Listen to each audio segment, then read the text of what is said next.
మా ఇంట్లో ప్రతిరోజు జొన్న రొట్టె, గోధుమ రొట్టె ఖచ్చితంగా చేస్తూ ఉంటాము. ఇది చేయడం ఒక ఎత్తు అయితే, దీనికోసం పిండి పట్టించుకొస్తాం చూడండి, అదొక ఎత్తు అనమాట. నేను పట్టించుకొచ్చే పిండి కొన్ని రోజుల వరకు ఫ్రెష్‌గా ఉండాలి, నీట్‌గా ఉండాలి, పురుగులు పట్టకుండా ఉండాలి అనేసి ఈ ప్రాసెస్‌ని చేస్తూ ఉంటామనమాట. మీలో ఎవరైనా సరే ఇలా ట్రై చేయండి. పిండి ఎక్కువ పట్టించేటప్పుడు చాలా బాగా యూజ్ అవుతుంది. హలో అండి, వెల్కమ్ టు విజయ ఛానల్. నేను మీ విజయ. ఇవాళ ఇంకా పనులన్నీ అయిపోయిన తర్వాత జొన్నల్ని క్లీన్ చేసి ఎండలో వేయాలనుకున్నాననమాట. ముందుగా అయితే కిచెన్లో బాసనలు అవన్నీ ఉంటాయి కదా, అవన్నీ తీసేసి ఎక్కడవక్కడ సర్దిరేసాను. ఆ తర్వాత క్లీన్గా చేసేసుకున్నాను అనమాట. ఇవి ఒకసారి క్లీన్ అయితే ఎక్స్ట్రా పనులు ఏమన్నా ఉంటే అవన్నీ చేసుకోవడానికి ఈజీగా ఉంటుంది కదా కిచెన్లో, అందుకనేసి. అయితే జొన్నలు వచ్చేసి ఇక్కడ నేను 4 కేజీస్ వరకు తీసుకున్నాను. ఈ జొన్నలు కూడా బాగానే ఉన్నాయి, అంత డస్ట్ ఏమీ లేదు. ముందుగా మా అత్తమ్మ చెక్ చేస్తారనమాట. అత్తమ్మకు చూయిస్తాను. అత్తమ్మ ఓకే బాగానే ఉన్నాయిలే, కడిగేసి ఎండలో వేయమన్నారు, అందుకనేసి వీటిని కడిగేస్తున్నాను.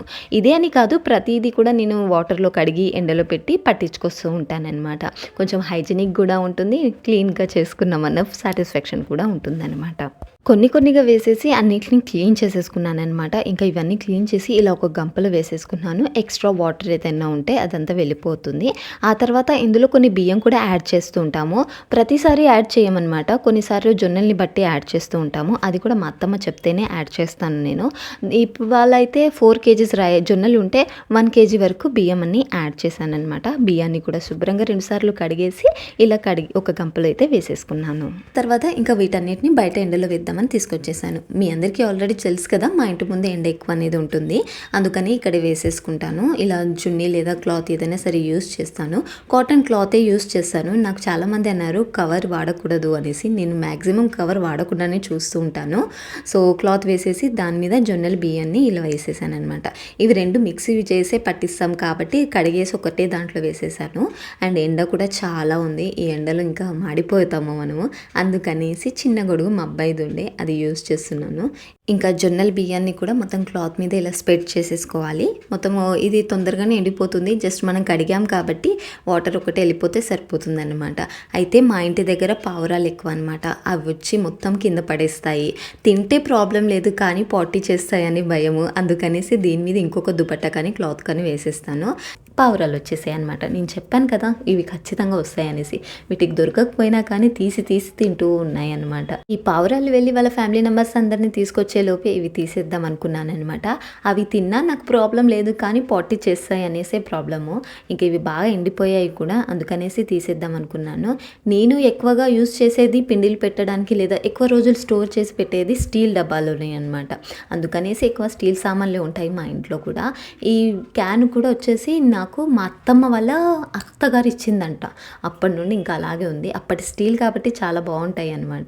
ఇంకా జొన్నలు కూడా రెడీ అయిపోయాయి. ఇంకా వీటన్నిటిని పట్టించుకోవడానికి గిర్నీ షాప్కి వెళ్ళాలి.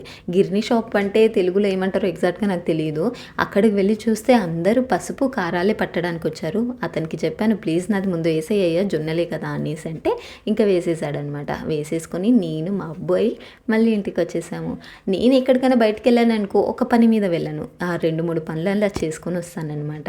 అయితే ఇంకా పిండి తెచ్చిన తర్వాత ఖచ్చితంగా మూత తీసి కొంచెం సేపు పెట్టాలి. మనం పిండి పట్టించుకొచ్చినప్పుడు వేడిగా ఉంటుంది, అందుకనేసి కొంచెం మూత తీసి పెట్టేస్తే చల్లారుతుంది. ఇంకా రొట్టెలు వచ్చేసి అత్తమ్మ మార్నింగ్ చేశారనమాట. మార్నింగ్ కిచెన్ అంతా క్లీన్ చేసేసుకొని పెట్టాను. అత్తమ్మ జొన్న రొట్టెలు చేయడం స్టార్ట్ చేశారు. పిండిని ముందుగా జల్లెడ పట్టారు, డస్ట్ ఏదైనా ఉంటే వచ్చేస్తుంది అనేసి. ఇందులో నార్మల్ రూమ్ టెంపరేచర్లో ఉన్న వాటర్ని తీసుకొని ముందుగా పిండిని కలుపుకున్నారు. ఇది పిండి కొంచెం కలుపుకొని పక్కన పెట్టి కొంచెం పిండి తీసుకొని దాన్ని ముందు బాగా కలుపుతారనమాట. ఇలా మసాజ్ చేయడం అనేసి అంటారు. సో ఇలా చేయడం వల్ల ఏంటంటే జొన్న రొట్టె అనే దానికి జిగి వస్తుంది. అప్పుడు అది మనము జొన్న రొట్టె చేసేటప్పుడు స్ప్రెడ్ అవుతూ ఉంటుంది, అందుకనేసి. సో దీన్ని మొత్తం ప్రాసెస్ కూడా కొంచెం డిఫరెంట్గా ఉంటుంది. డిఫరెంట్ అని కూడా ఏం చెప్పలేను, చాలా కొంతమందికి తెలిసే ఉంటుంది ఈ ప్రాసెస్. అప్పటి వాళ్ళు ఖచ్చితంగా ఇలాగే చేస్తూ ఉంటారు జొన్న రొట్టెలు అనేటివి. సో ఈ జొన్న రొట్టెలు మొత్తం కూడా ఇలా చేస్తారు మా అత్తమ్మ. ఈ చేత్తోనే చేస్తారు. ఈ ప్రాసెస్ నాకు అంత పర్ఫెక్ట్గా రాదు, అందుకని నేను ఎక్కువ చెయ్యను. ఎప్పుడు చేసినా మా అత్తమ్మనే చేస్తుంటుంది జొన్న రొట్టెలు. ఇంకా దీని మీద వాటర్ పెట్టేస్తారు. ఒక సైడే వాటర్ పెట్టేస్తారనమాట. ఇలా ఒక సైడ్ వాటర్ పెట్టేసి అది వాటర్ అంతా డ్రై అయిపోయిన తర్వాత దీన్ని టర్న్ చేసేస్తారు. మొత్తం ప్రాసెస్ అత్తమ్మ చేతులతోనే చేస్తారు. మనమంతా చెయ్యము చేతులతోటే. స్పూన్ బాగా యూజ్ చేస్తాం మనము. అది ఇక్కడ అవుతుంటే ఇంకొకటి రెడీ అవుతూనే ఉంటుంది.